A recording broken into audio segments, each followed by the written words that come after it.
is much different. And joining me now is the writer and director of A Social Life, Kareth Lemon. Thank you so much for being here. Tell me, what was your inspiration for creating this film?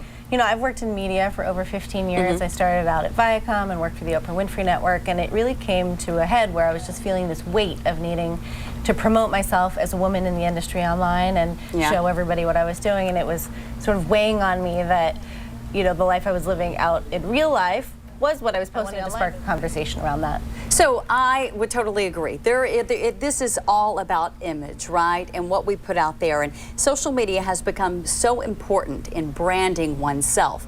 But you say almost to the detriment of ourselves, right?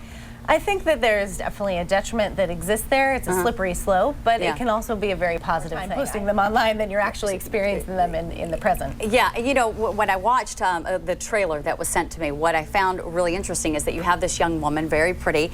She comes home from, you think, the grocery store. Won't exist. Which is, you know, there's some truth in that statement, which is sort of a sad state of the state. Yeah. So I wanted to use this film. You know, it's easy to create a fictional character, so I hope we can take something away. So points to consider as this is going around to various film festivals. What do you want people to take away and to think about when it comes to social media?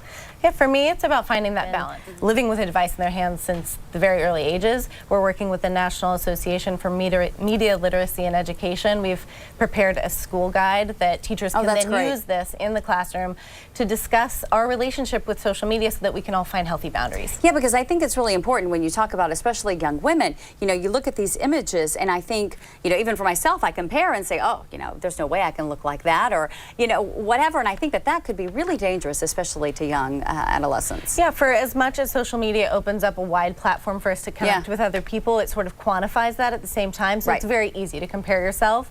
And at the end of the day, we should all be happy with living with ourselves. And I hope that people continue to cultivate those real life relationships so that in times where you're maybe a little bit less than happy, you have somebody in real life to reach out to and not just kind of throwing a message out to the masses. Yeah, the pictures are great, folks, but it's those real life relationships that you have that really matter a lot. Finally, where can we see the film? So you can see it online at asociallifefilm.com and also on YouTube. All right, and you can find out more information on our website as well, KTVU.com. Kareth, thank you so much. Thanks.